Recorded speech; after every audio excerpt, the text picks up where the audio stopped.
प्रणाम मित्रों, कुलदीप भगत online classes में पुनः स्वागत है आपका। आज अपना टॉपिक है रूस की क्रांति। देखिए, रूस की क्रांति है, इसके अंदर बड़ा इम्पोर्टेंट पार्ट है जो इतिहास वर्ग के विद्यार्थियों के लिए इम्पोर्टेंट है। देखेंगे रूस की क्रांति।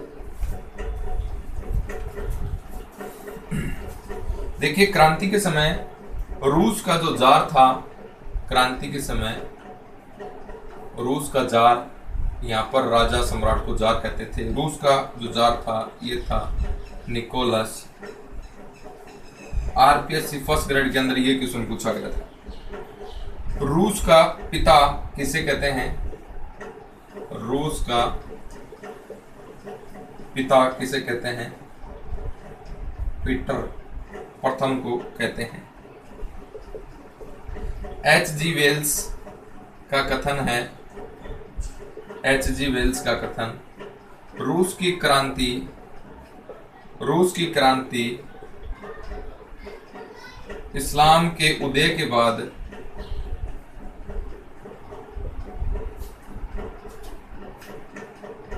महत्वपूर्ण घटना है।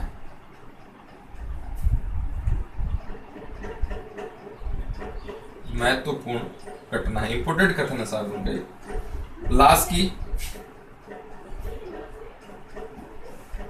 लास्की का कथन है,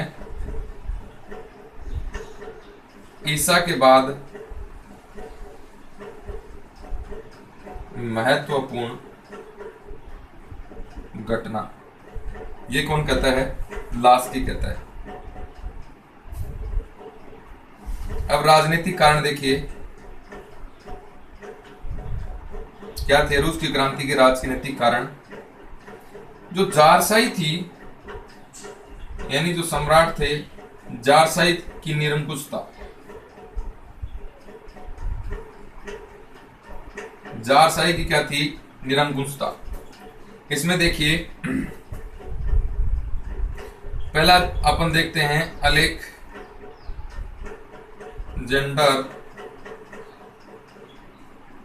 उदाहरण देखिए निरंकुशता के 1801 से 1825 किसने नारा दिया? एक जार एक धर्म। इसका नारा है सर अलेक्जेंडर प्रथम का। इसके बाद देखिए अलेक्जेंडर द्वितीय।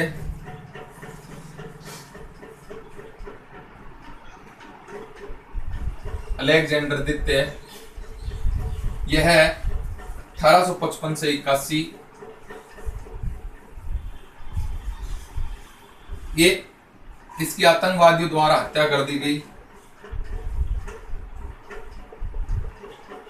आतंकवादियों द्वारा इसकी हत्या कर दी गई।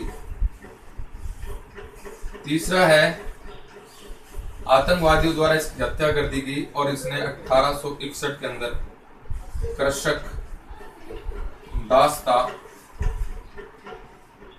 उन्मूलन, दास्ता का उन्मूलन किया था। उन्मूलन किया। अब अलेक्जेंडर थर्ड।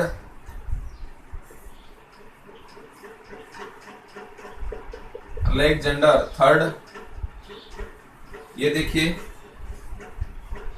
अलेक्जेंडर थर्ड है। इसने एक जार एक धर्म एक रूस का नारा दिया। इसके बाद में है निकोलस द्वितीय, जो क्रांति के समय था 1894 से 1917 का कार्यकाल इसका था। मंचूरिया और पोर्ट आर्थर बंदरगाह को लेकर इसके समय देखिए, मंचूरिया और पोर्ट आर्थर बंदरगाह को लेकर 1904-05 में जापान से जापान से रूस की पराजय हुई।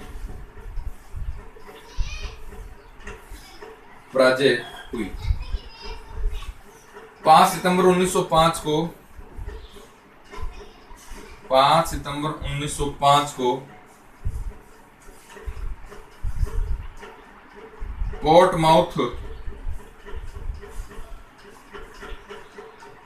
पोर्टमाउथ ऑस्ट्रेलिया के अंदर है। पोर्टमाउथ की संधि करनी पड़ी। इसके द्वारा रूस को अपमानजनक शर्तें स्वीकार करनी पड़ी। रूस को अपमानजनक संधि की जो शर्तें हैं ये स्वीकार करनी पड़ी। नेक्स्ट देखिए, जरीना, जिसे अलेक्जेंड्रा भी कहते थे, यह निकोलस द्वितीय की पत्नी थी। इस पर भ्रष्ट साधु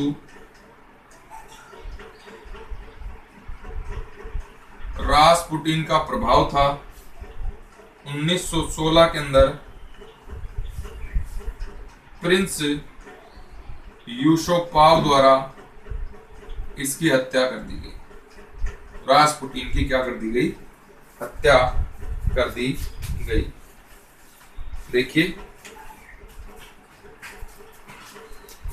रूस के अंदर जो राजा होते थे उन्हें जार कहते थे। रूस की क्रांति के समय निकोलस द्वितीय यहाँ का जार था। रूस का पिता पीटर प्रथम को कहा जाता है। एजी वेल्स है, ये कहते हैं रूस की क्रांति इस्लाम के उदय के बाद में महत्वपूर्ण घटना, इंपॉर्टेंट कथन है।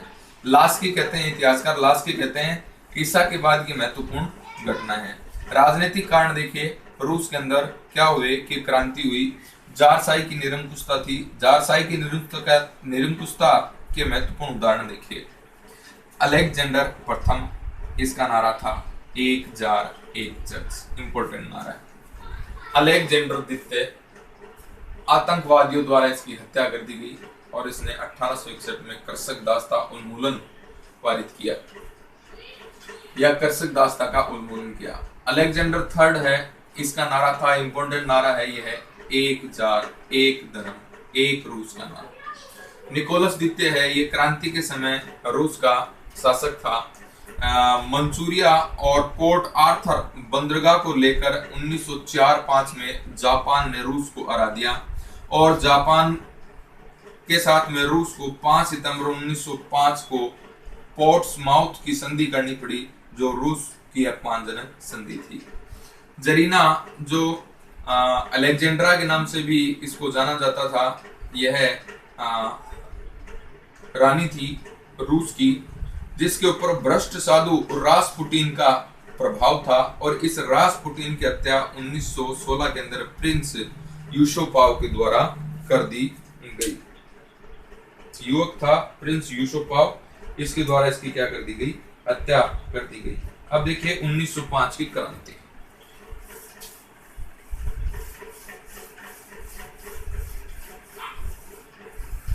1905 की क्रांति।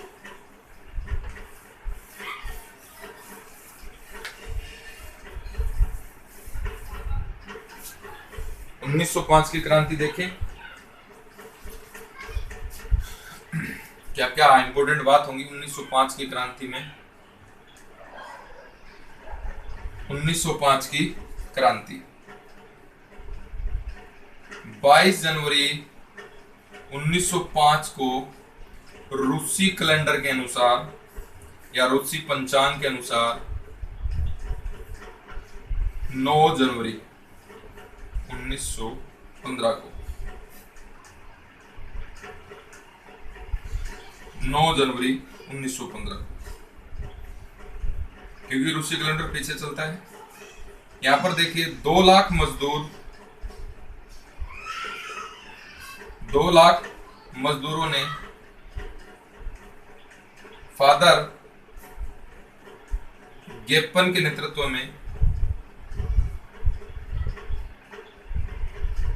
जार निकोलस द्वितीय के सामने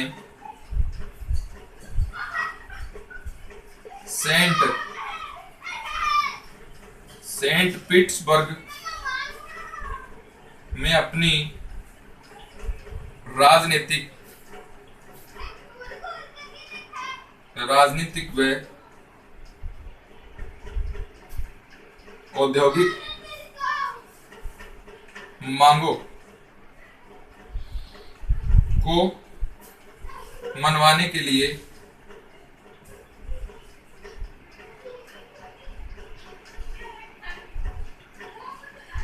प्रदर्शन किया। स्थान था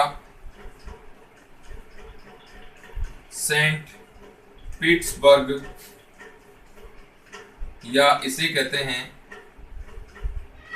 पेट्रोग्राड, और इसे कहते हैं लेनिनग्राड। जब जुलूस विंटर पैलेस के पास पहुंचा, जुलूस विंटर पैलेस के पास पहुंचा, विंटर पैलेस के पास पहुंचा तो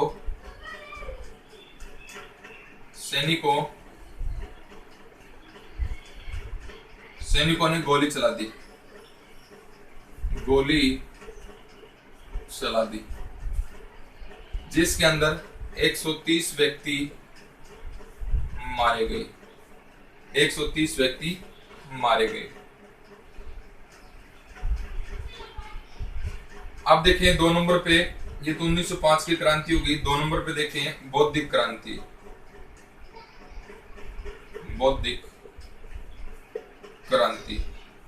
बौद्धिक क्रांति में जो विद्वान वर्ग है, इन्होंने भी रूसी क्रांति को प्रभावित किया। जैसे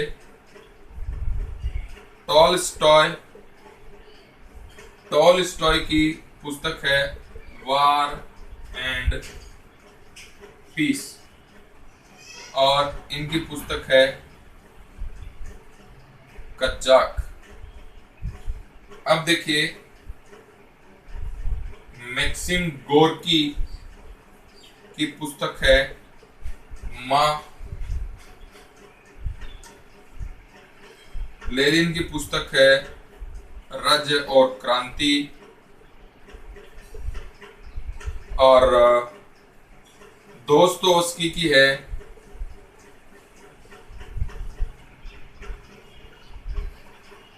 इडियट, और इवान तुर्गनेव की है फादर एंड सन्स। किसकी है? तुर्गनेव की। आगे देखेंगे लेनिन के कुछ समाचार पत्र हैं। समाचार पत्र लेनिन के हैं।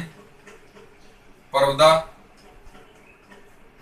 जारिया, इसका का शाब्दिक अर्थ होता है चिंगारी। ये लेनिन के क्या हैं साहब? समाचार पत्र हैं। इनको भी आपको ध्यान में रखना है। देखिए साहब 1905 की क्रांति देखिए रूस की। 22 जनवरी 1905 को क्रांति हुई। रूसी पंचांग के अनुसार 9 जनवरी 1915, क्योंकि रूसी पंचांग है ये ग्रेगोरियन कैलेंडर से पीछे चलता है। तो रूसी कैलेंडर के अनुसार तो 9 जनवरी, और अंग्रेजी कैलेंडर या ग्रेगोरियन कैलेंडर के अनुसार 22 जनवरी। 2 लाख मजदूर जो हैं ये फादर गेपुन के नेतृत्व में जार निकोलस के सामने सेंट पीटर्सबर्ग में अपनी राजनीतिक व औद्योगिक मांगों को मंगवाने के लिए प्रदर्शन किया। स्थान कौन सा था? Saint Petersburg. पीटर्सबर्ग को पेट्रोग्राड कहते हैं, और पेट्रोग्राड को ही लेनिनग्राड भी कहा जाता है। जुलूस जो है ये विंटर पैलेस के पास पहुंचा, यानी सेंट पीटर्सबर्ग के अंदर महल है शासक का, उसके पास पहुंचता है। शासक के सैनिकों ने क्या चला दी? जनता पर गोली चला दी। 130 व्यक्ति मारे गए। ये क्रांति 1905 की क्रांति कहलाती है। अब देखिए बौद्धिक क्रांति। रूस के अंदर जो प्रमुख दार्शनिक थे, लेखक थे, कवि थे, इतिहासकार थे, इन्होंने भी क्रांति को प्रभावित किया। और किसी भी देश के क्रांति को प्रभावित करने वाले कारकों के अंदर बौद्धिक तत्व बड़े अहम रोल अदा करते हैं। जैसे देखिए टॉल्स्टॉय है, इसकी पुस्तक है वार एंड पीस और दूसरी पुस्तक है कच्चाक। मैक्सिम गोर्की की पुस्तक है माँ। लेनिन की पुस्तक है राज्य और क्रांति। दोस्तोवस्की की पुस्तक है इडियट। इवान तुर्गनेव की पुस्तक है फादर एंड सन्स। लेनिन के कुछ समाचार पत्र हैं प्रवदा, जारिया और इश्का। इश्का का मतलब होता है चिंगारी। तो देखिए आगे देखिए, ये 1905 की क्रांति के संदर्भ में अपन बात कर चुके हैं। और ये जो पुस्तकें हैं इनको भी आपको ध्यान में रखना है, इंपॉर्टेंट पुस्तक। अब देखिए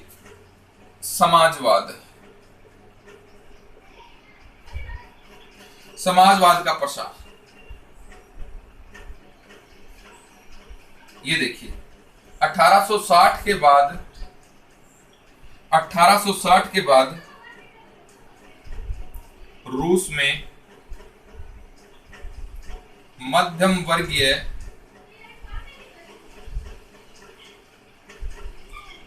वर्गीय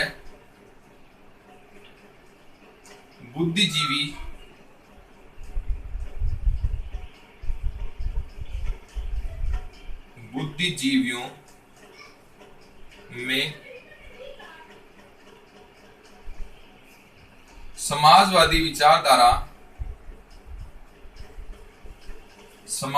विचारधारा के आधार पर एक आंदोलन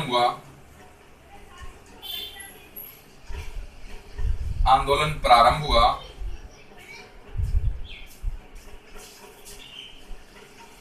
जिसके मुख्य प्रणेता हैं हर्जेन व चर्नेशेव्स्की। 1884 में जनतंत्रीय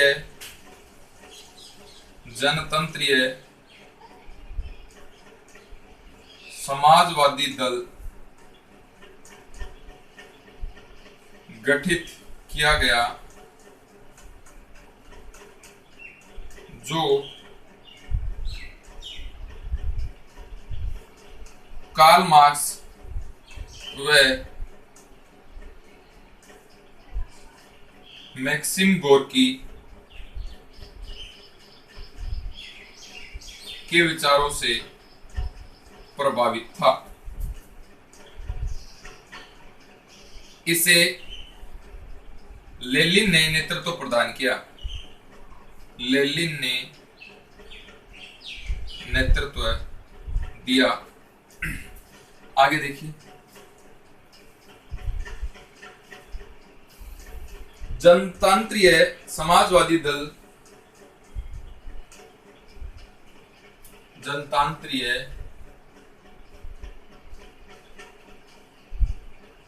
समाजवादी दल 1898 में दो भागों में विभाजित होगा।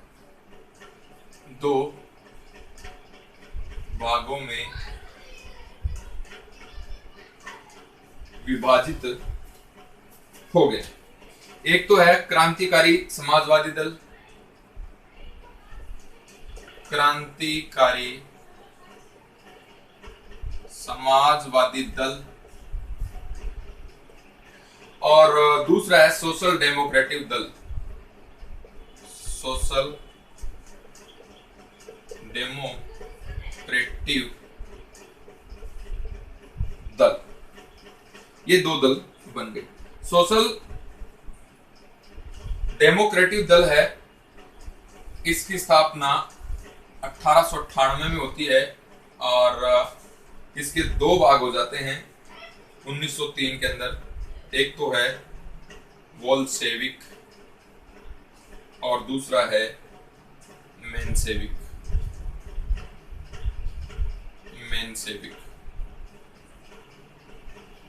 बोल्शेविक और मेंशेविक, इसके क्या हो गए साहब, दो भाग हो गए। ये आपको ध्यान में रखना। हो गए कब, 1903 के अंदर दो भाग हो गए, बोल्शेविक और मेंशेविक। तात्कालिक कारण देखिए, तात्कालिक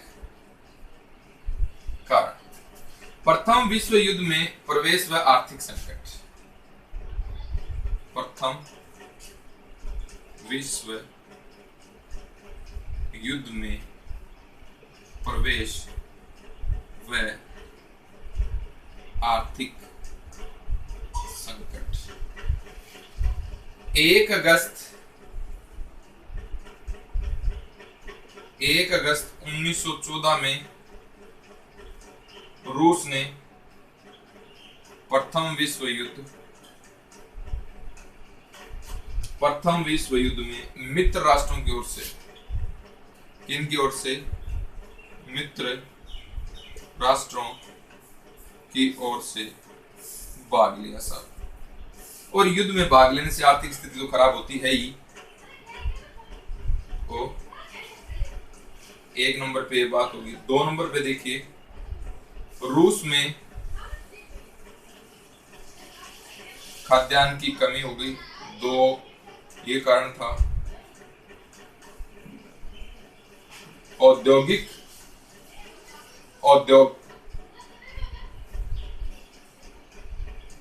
उद्योगों में श्रमिकों की कमी।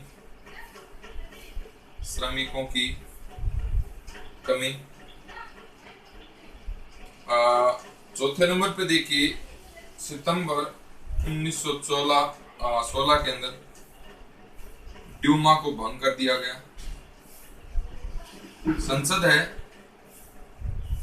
रूस की ड्यूमा, इसको क्या कर दिया गया, भंग कर दिया गया।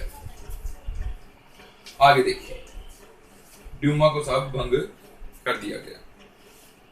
देखिए, समाजवाद का प्रसार 1860 के बाद रूस में मध्यम वर्गीय बुद्धिजीवियों में समाजवादी विचारधारा के आधार पर आंदोलन प्रारंभ हुआ। इस आंदोलनों के प्रणेता हर्जेन व चर्नेवस्की थे। ध्यान में रखना, हर्जेन व चर्नेवस्की थे। 1884 में जनतांत्रिक समाजवादी दल का गठन हुआ। 1884 के अंदर कौन सा दल, जनतांत्रिक समाजवादी दल गठन हुआ, जो कार्ल मार्क्स व मैक्सिम गोर्की के विचारधारा से प्रभावित था। और इसका नेतृत्व कौन करता है, नेतृत्व लेनिन करता है। जनतांत्रिक समाजवादी दल 1898 को 2 भागों में बढ़ जाता है। कितने भागों में, 2 भागों में। क्रांतिकारी समाजवादी दल और सोशलिस्ट डेमोक्रेटिक दल। ये सोशलिस्ट डेमोक्रेटिक दल है, ये 1903 के अंदर 2 भागों में बढ़ जाता है, बोल्शेविक और मेंशेविक। और यही विचारधारा रहेंगी। बोल्शेविक और मेंशेविक की विचारधारा है अलग अलग, और जो रूस की क्रांति को प्रभावित करेगी। तात्कालिक कारण देखिए रूस की क्रांति के, प्रथम विश्व युद्ध में रूस का प्रवेश और आर्थिक संकट। अगस्त 1914 में रूस ने प्रथम विश्व युद्ध में मित्र राष्ट्रों की ओर से क्या लिया, भाग लिया। रूस के अंदर खाद्यान्न की कमी हो गई, उद्योगों के अंदर श्रमिकों की कमी हो गई, और सितंबर 1916 में ड्यूमा को क्या कर दिया गया, भंग कर दिया गया। और ये प्रमुख जो कारण रहे, ये रहे क्रांति के प्रमुख कारण रहे। आगे देखिए,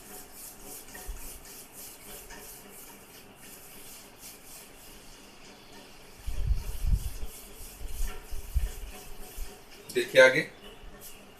अब अपन बात करें तात्कालिक कारण, अपन देख रहे हैं तो देखिए, मार्च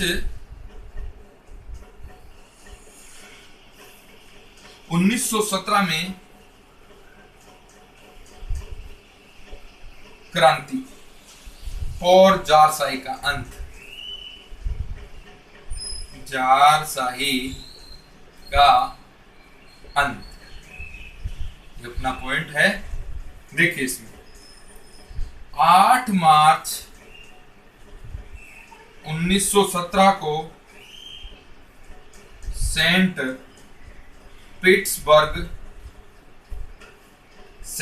पीट्सबर्ग यानी पेट्रागार्ड के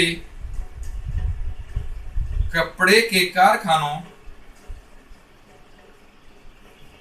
में काम करने वाली महिलाओं ने हड़ताल कर दी और रोटी की मांग की। क्रांति की शुरुआत रोटी की मांग से हुई।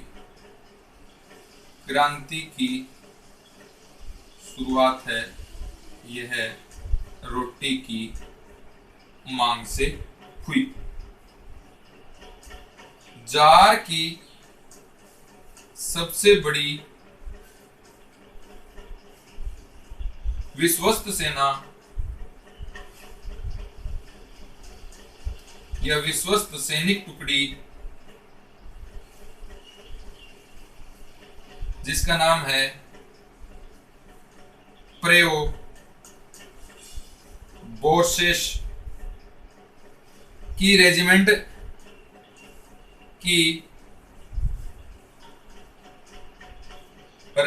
ने भी विद्रोह कर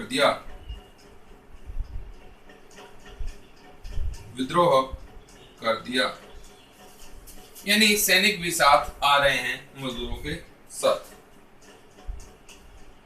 मजदूर व सैनिकों ने, देखिए, मजदूर व सैनिकों ने सोवियत परिषद की स्थापना की। सोवियत परिषद की क्या कर दी? स्थापना कर दी। सोवियत परिषद की स्थापना की 14 मार्च 1917 को क्रांतिकारी सोवियत परिषद और ड्यूमा के सदस्यों की समिति ने मिलकर ड्यूमा के उदारवादी नेता प्रिंस लवाव के नेतृत्व में अस्थायी सरकार का गठन किया। इस सरकार के प्रधानमंत्री प्रिंस लवाब थे। 15 मार्च 1917 को जॉर्ज निकोलस द्वितीय ने शासन त्याग दिया और रोमानोव वंश समाप्त हो गया। रूस का वंश है रोमानोव, यह जार इसी वंश का था। जार जरीना व उनकी पुत्रियों को, जार जरीना यानी पत्नी और उसका पुत्र वह पुत्रियों को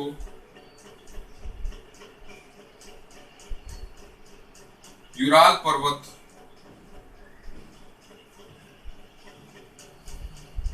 पर 16 जुलाई 1918 को गोली मारकर इनकी हत्या कर दी गई। इतिहासकार लिप्सन है, रूस की क्रांति में पेट्रा गार्ड ने वही काम किया जो फ्रांस की क्रांति में किया। ये कहता है रूस की क्रांति में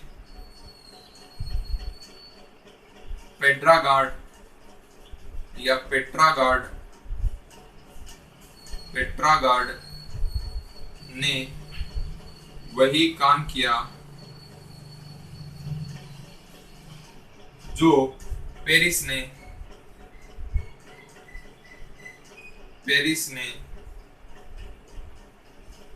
फ्रांस की क्रांति में किया। ये कथन किसका है? लिप्सन का कथन है। लिप्सन का कथन है जनाब। देखिए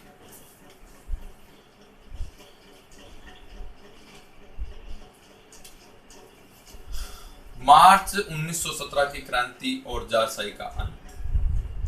देखिए साहब, मार्च 1917 में सेंट पीटर्सबर्ग के अंदर कपड़े के कारखाने में महिलाओं ने हड़ताल कर दी और रोटी की मांग है यह करी।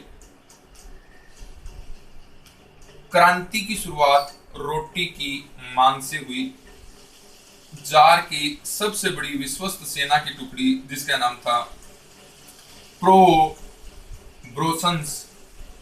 की रेजिमेंट ने भी जार के विरुद्ध विद्रोह कर दिया। अब सैनिक व मजदूर एक हो गए और सोवियत परिषद की क्या कर दी? स्थापना कर दी। 14 मार्च 1917 को क्रांतिकारी सोवियत परिषद की ओर से ड्यूमा के सदस्यों की समिति ने मिलकर ड्यूमा के उदारवादी नेता प्रिंस लवाव के नेतृत्व में अस्थायी सरकार का निर्माण किया और इस सरकार का प्रधानमंत्री किसे बनाया गया? प्रिंस लवाव को बनाया गया। 15 मार्च 1917 को जॉर्ज निकोलस ने सिंहासन त्याग दिया और रूस के अंदर रोमानोव वंश की समाप्ति हो गई। जार जरीना और उसके पुत्र पुत्रियों को यूराल पर्वत पर 16 जुलाई 1918 को गोली मारकर हत्या कर दी गई। लिप्सन, इतिहासकार लिप्सन का कथन है कि रूस की क्रांति में पेट्राग्राड ने वही काम किया जो पेरिस की क्रांति फ्रांस ने पेरिस की क्रांति में किया था। तो ये कथन है किसका? लिप्सन का। आगे देखिए सर, मार्च की क्रांति का स्वरूप देखेंगे।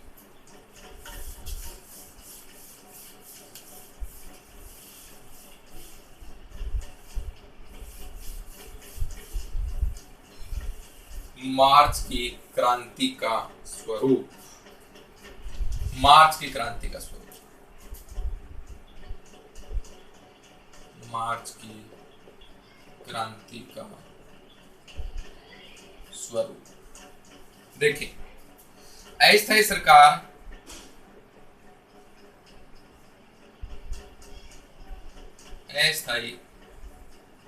अस्थायी सरकार का स्वरूप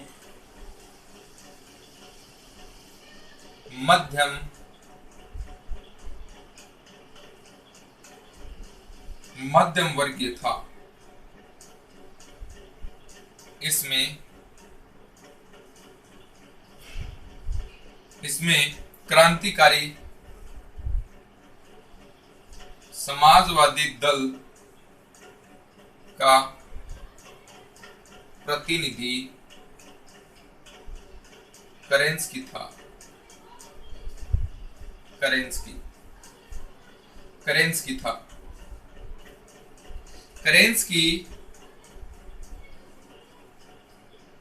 करेंस्की एक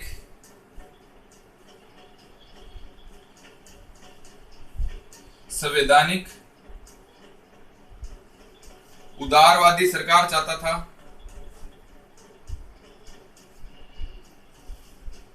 और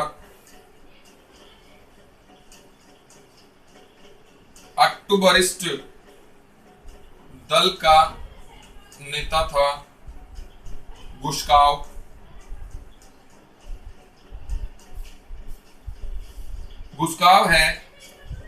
गुस्ताव था जो एक युद्ध मंत्री था।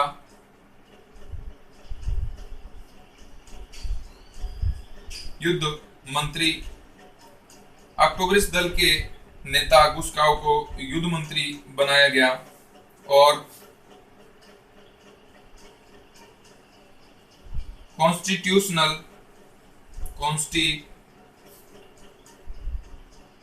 कॉन्स्टिट्यूशनल डेमोक्रेटिव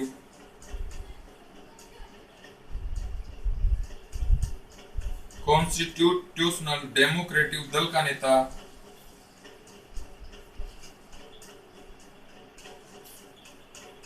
मिल्युकाव था, जिसे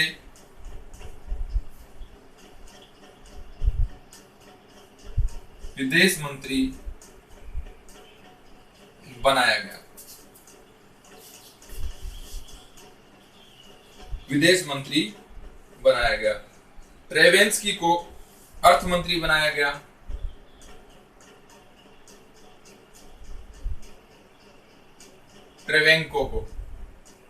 ट्रेवेंको है, इसे क्या बनाया गया? अर्थ मंत्री बनाया गया। अस्थायी सरकार में आपसी मतभेद। अस्थायी सरकार में मतभेद। अस्थायी सरकार और पेट्राग्राड के मजदूरों एवं सैनिकों की सोवियतों के मध्य। देखिए, अस्थायी सरकार और पेट्रोग्राड के मजदूरों व सैनिकों की सोवियतों के मध्य आंतरिक नीति को लेकर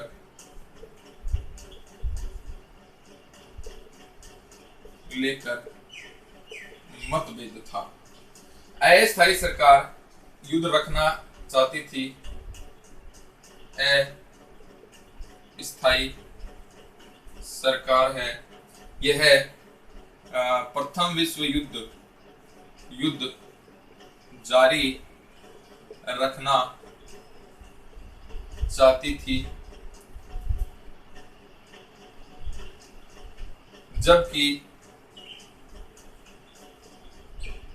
सोवियतों ने इसका क्या किया? विरोध किया। अप्रैल 1917 में सभी सोवियतों का सम्मेलन कहां पर हुआ? पेट्रोग्राड में हुआ, जिसमें साम्राज्यवाद के अंत तथा आत्मनिर्णय का नारा दिया गया। जिसमें साम्राज्यवाद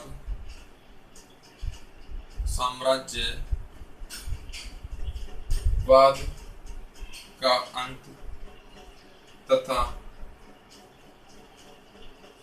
आत्मनिर्णय का नारा दिया गया। इस सम्मेलन में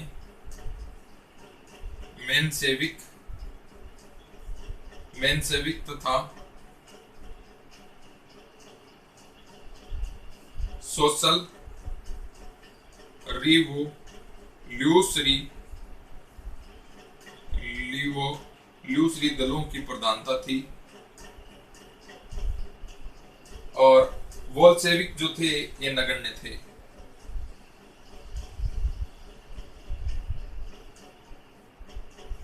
बोल्शेविक नगण्य थे। बोल्शेविक क्या थे साहब? नगण्य थे।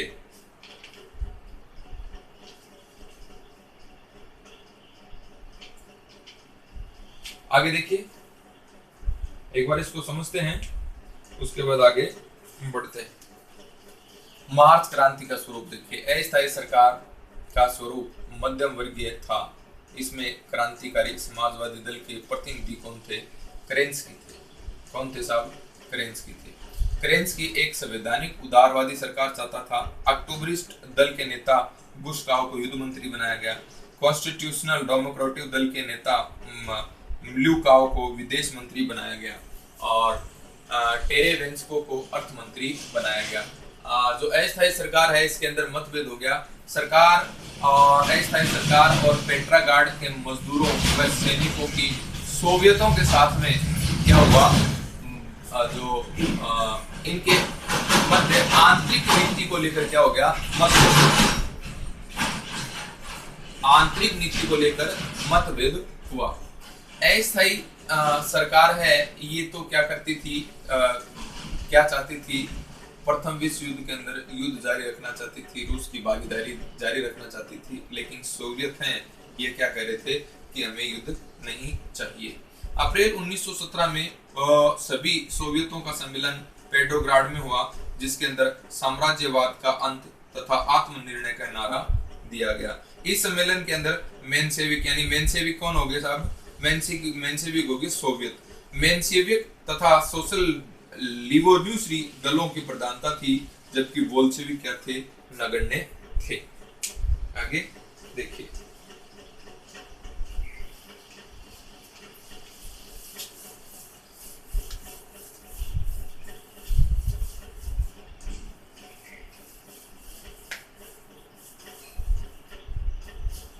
अब अपन बात करें तो 16 अप्रैल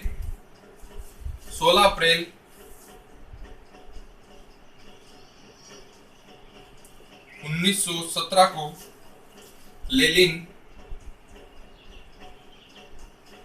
है ये कहां पहुंचा, पेट्रोग्राड पहुंचा और दूसरी क्रांति का नारा दिया। दूसरी क्रांति का क्या दे दिया इसने, नारा दे दिया।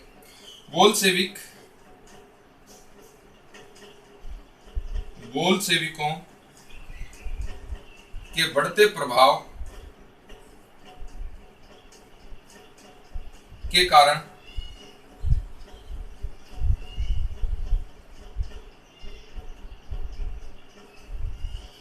प्रिंस लवाव की अस्थायी सरकार ने त्याग पत्र दे दिया।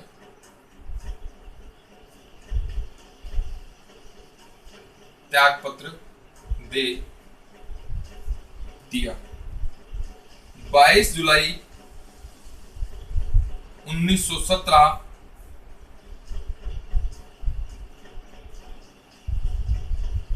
केरेंस्की के नेतृत्व में नई कार्यवाहक सरकार बनी। केरेंस्की क्रांतिकारी समाजवादी दल का नेता था। यह युद्ध जारी रखने के पक्ष में था। केरेंस्की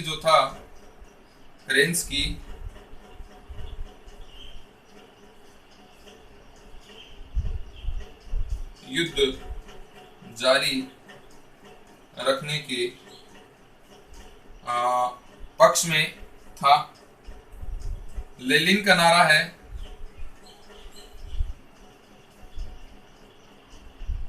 सारी शक्ति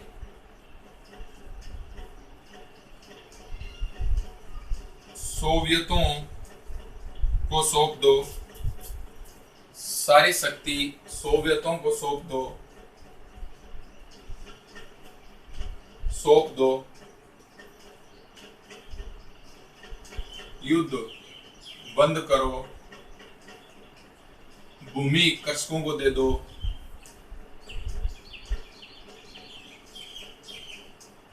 भूमि है यह कृषकों को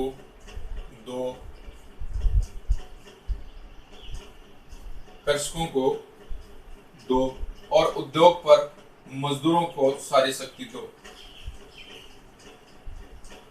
उद्योगों में मजदूरों को शक्ति दो। अब ये जो नारा है ये लेनिन का नारा था। 6 नवंबर 1917 को की रात्रि के समय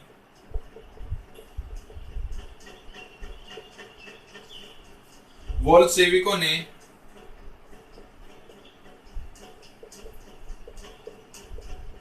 पेट्रोग्राड के समस्त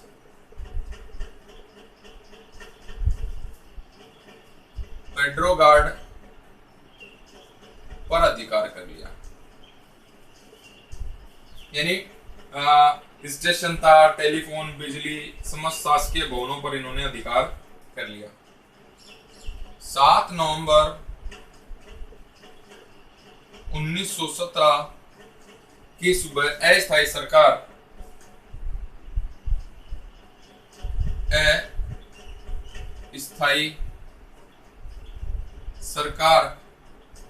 को पद से हटाकर या अस्थायी सरकार को हटाकर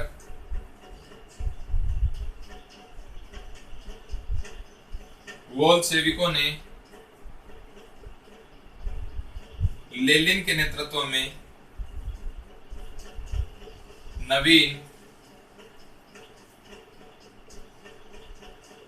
सोवियत संघ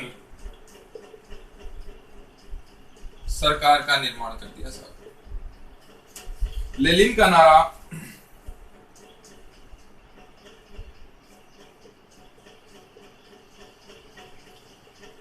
उत्पादन तथा वितरण पर राज्य का नियंत्रण, सामान्य जनता के लिए रोटी। किसका कथन है? लेनिन का कथन है। लेनिन के नेतृत्व में हुई क्रांति को, इसी क्रांति को बोल्शेविक क्रांति कहते हैं। यानी जो बोल्शेविक जो थे ये सोवियत थे। अब देखिए बोल्शेविक सरकार की स्थापना और कार्य नीति। बोल्शेविक सरकार है, इसने क्या किया, इसकी कार्य नीति देखें। बोल्शेविक सरकार की कार्य नीति, युद्ध बंद करने की घोषणा कर दी इन्होंने, और वेस्ट लिटोवस्क संधि के द्वारा, यहाँ पर वेस्ट लिटोवस्क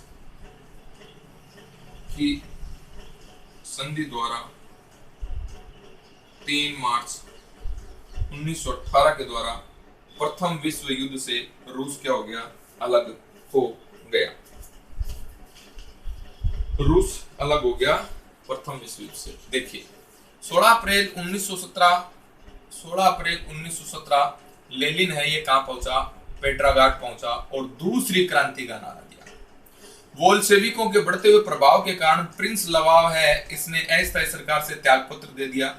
22 जुलाई 1917 को केरेंस्की के नेतृत्व में नई कार्यवाहक सरकार बनी। केरेंस्की भी युद्ध जारी रखने के पक्ष में था। लेनिन ने नारा दिया, जो क्या था, बोल्शेविक था। लेनिन ने नारा दिया, सारी शक्ति सोवियतों को सौंप दो, युद्ध बंद करो, भूमि कृषकों को दे दो, उद्योगों में मजदूरों को क्या दो, शक्ति दो। ये लेनिन का नारा था। 6 नवंबर 1917 की रात्रि को बोल्शेविकों ने पेट्रोग्राड के सरकारी भवन, बिजली घरों और टेलीफोन घरों पर क्या कर लिया, अधिकार कर लिया। 7 नवंबर 1917 को अस्थायी सरकार को हटा दिया गया, केरेंस्की वाली सरकार को हटा दिया गया और बोल्शेविकों ने लेनिन के नेतृत्व में नवीन सोवियत संघ सरकार का क्या किया, निर्माण किया। लेनिन का नारा था उत्पादन तथा वितरण पर राज्य का नियंत्रण, सामान्य जनता के लिए रोटी। ये लेनिन का नारा था। इस क्रांति को बोल्शेविक क्रांति के नाम से भी जाना जाता है। यहाँ पर जो अस्थायी सरकार बनी, इसकी कार्यनीति देखेंगे, युद्ध बंद करने की घोषणा कर दी और बेस्ट लिटोवस्क की संधि के द्वारा यानी 3 मार्च 1918 को जो रूस है यह प्रथम विश्व युद्ध से क्या हो जाता है, अलग हो जाता है। अब देखिए गृह युद्ध और बोल्शेविक सरकार।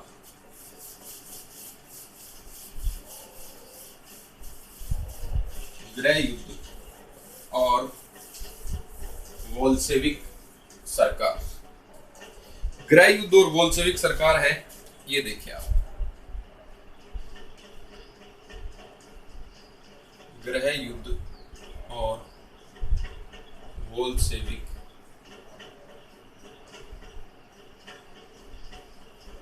सरकार।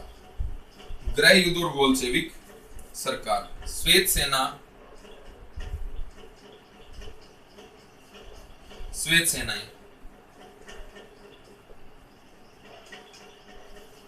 बोल्शेविक विरोधी व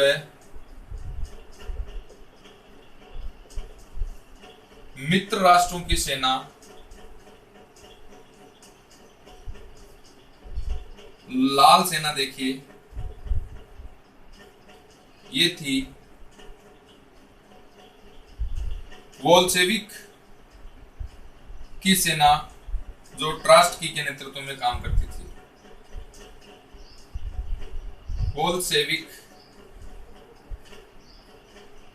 बोल्शेविकों की सेना जो ट्राटस्की के नेतृत्व में बनी थी। लेनिन का नारा है, एक कदम पीछे हटना होगा ताकि हम 2 कदम आगे बढ़ सके। ये किसका नारा है?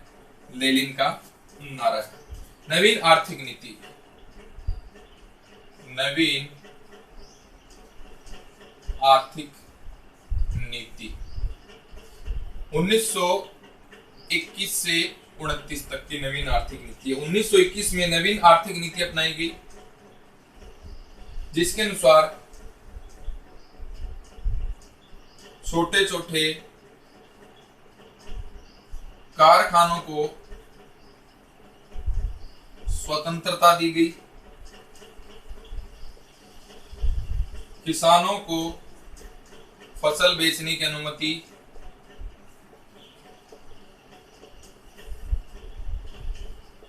दी गई, किसानों को वेतनभोगी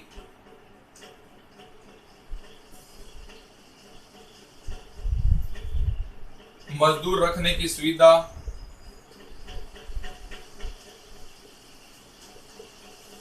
दी गई। ये नवीन आर्थिक नीति है रूस की। आगे देखिए, इतिहासकार लेक्सम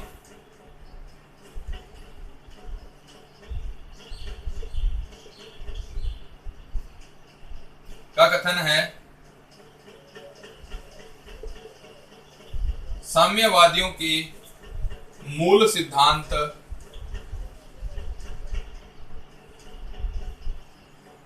हर व्यक्ति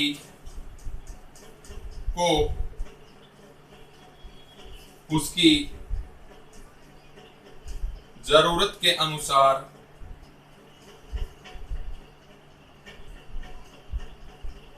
हर व्यक्ति को उसकी जरूरत के अनुसार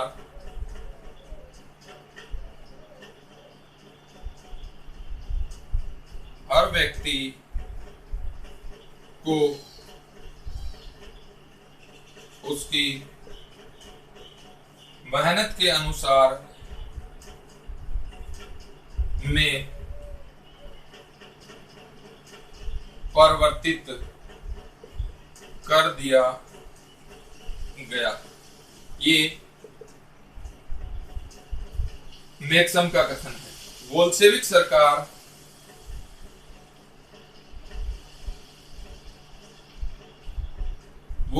सरकार को 1922 में जर्मनी ने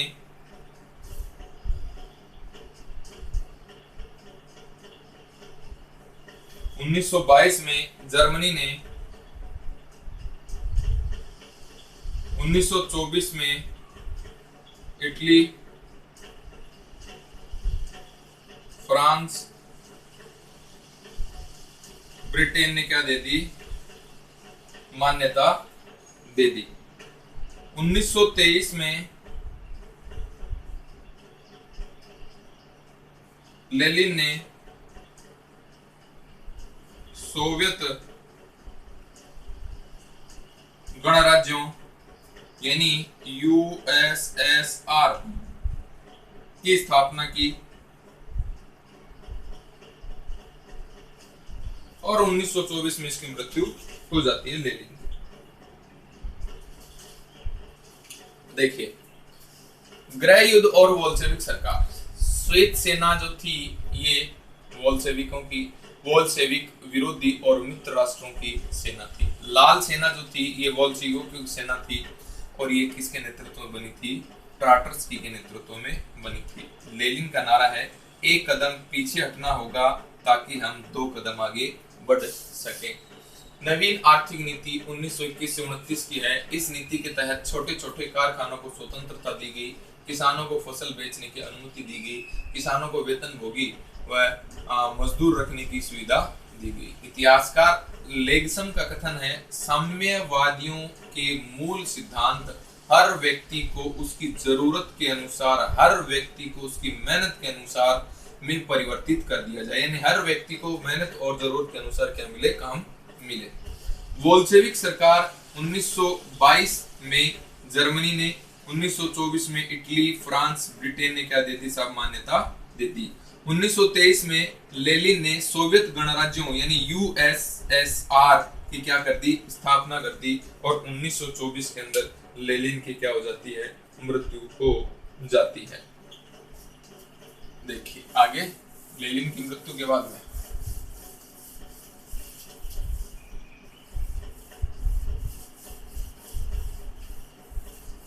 लेनिन की मृत्यु के बाद में आप देखेंगे, लेनिन की मृत्यु के बाद में 1924 के बाद लेनिन मृत्यु के बाद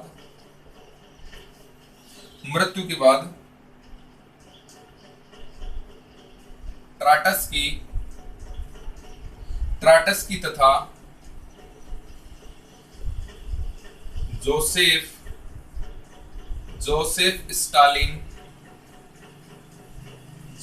स्टालिन के मध्य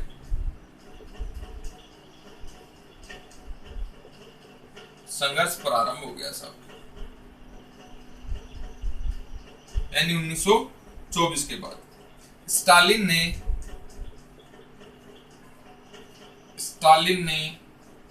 1929 तक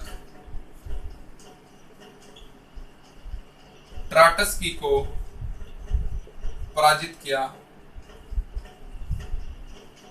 कर दिया। 1928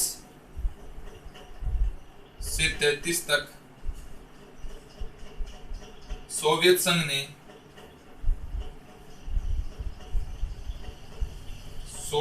में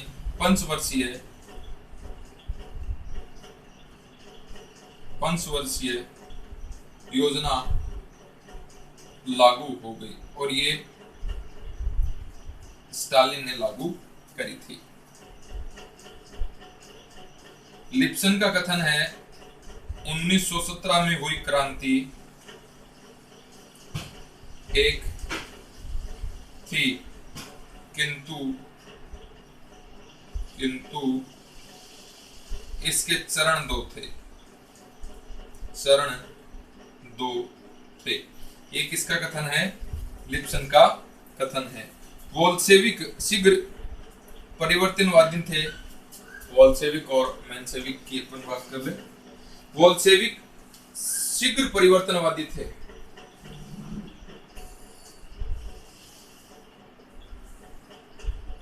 बोल्शेविक जो थे यह शीघ्र परिवर्तनवादी थे तथा मेंशेविक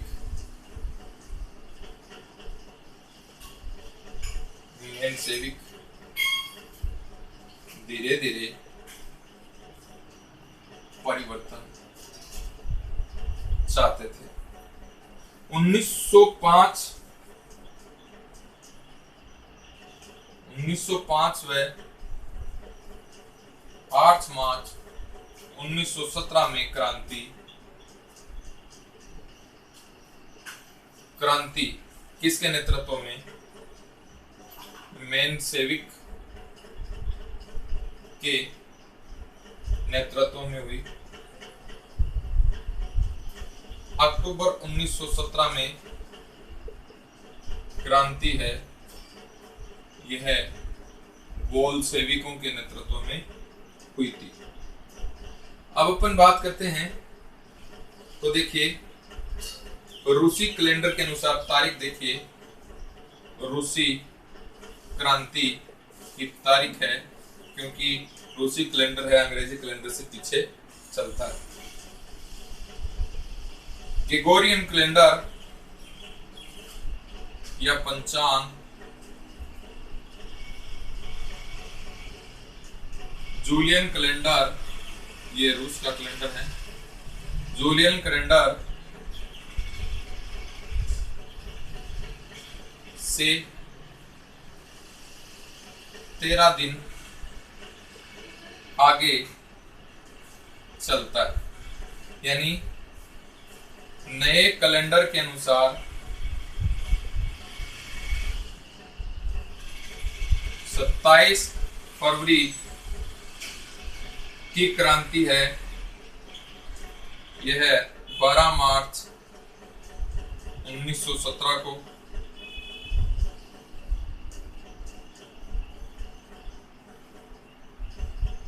और अक्टूबर की क्रांति है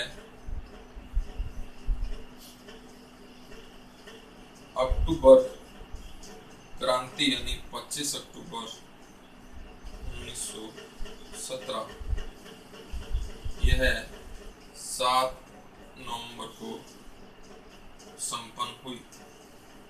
तो ये डेट है, इसको भी आपको ध्यान में रखना। देखिए लेनिन की मृत्यु 1924 के अंदर हो गई और लेनिन की मृत्यु के बाद में ट्राटस्की और जोसेफ स्टालिन के मध्य संघर्ष हो गया। स्टालिन ने 1929 तक ट्राटस्की को पराजित कर दिया और 1928 से 33 के अंदर सोवियत संघ के अंदर पंचवर्षीय योजना लागू की गई और इसका जनक कौन है? स्टालिन है। लिप्सन के अनुसार 1917 में क्रांति एक थी किंतु इसके चरण 2 थे, कथन है। बोल्शेविक शीघ्र परिवर्तन चाहते थे लेकिन मेनसेविक धीरे धीरे परिवर्तन करना चाहते थे। 1905 व 8 मार्च 1917 में क्रांति मेनसेविक नेतृत्व में रहे और अक्टूबर 1917 की क्रांति में बोल्शेविक हैं, इनके नेतृत्व में क्रांति हुई। तो दोनों ध्यान में रखनी है। 1905 वाली क्रांति और 1917 वाली क्रांति के अंदर कौन थे? मेनसेविक नेतृत्व में थे और अक्टूबर 1917 वाली क्रांति में कौन थे? बोल्शेविक नेतृत्वकारी थे। रूस की क्रांति की तारीख में भी देखेंगे ग्रेगोरियन कैलेंडर और रूस का जूलियन कैलेंडर जो है, ये देखिए ग्रेगोरियन कैलेंडर जूलियन कैलेंडर से 13 दिन आगे चलता है, यानी अंग्रेजी कैलेंडर जो है यह रूस के कैलेंडर से आगे 13 दिन आगे चलता है, या ग्रेगोरियन कैलेंडर से रूस का कैलेंडर 13 दिन पीछे रहता है। नए कैलेंडर के अनुसार 27 फरवरी को क्रांति होती है जो जूलियन कैलेंडर में कब दर्शाई गई? 12 मार्च को दर्शाई जाती है। यानी नया कैलेंडर कौन सा? ग्रेगोरियन कैलेंडर के अनुसार 27 फरवरी को क्रांति है और जूलियन कैलेंडर के अनुसार यही क्रांति कब है? नए कैलेंडर के अनुसार यानी 13 दिन यह पीछे चलता है और या ग्रेगोरियन कैलेंडर आगे रहता है 13 दिन। तो देखेंगे यहाँ पर आगे है, ये नए कैलेंडर में ग्रेगोरियन कैलेंडर की बात हो रही है। तो जूलियन कैलेंडर है, इसके अनुसार क्रांति है ये 12 मार्च 1917 को होती है और अंग्रेजी कैलेंडर के अनुसार 27 फरवरी को यह क्रांति होती है। और अक्टूबर क्रांति में इसी प्रकार से है। अक्टूबर क्रांति है यह है, देखेंगे तो अंग्रेजी कैलेंडर के अनुसार तो 7 नवंबर को संपन्न होती है और रूसी कैलेंडर के अनुसार 25 अक्टूबर 1917 को संपन्न होती है। आगे देखेंगे, कुछ 2-3 बातें और हैं, वो भी आप ध्यान में रखें।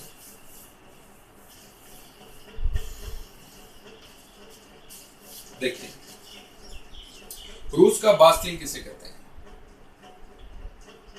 रूस का बास्तिल किसे कहा जाता है? सल्सबर्ग को कहता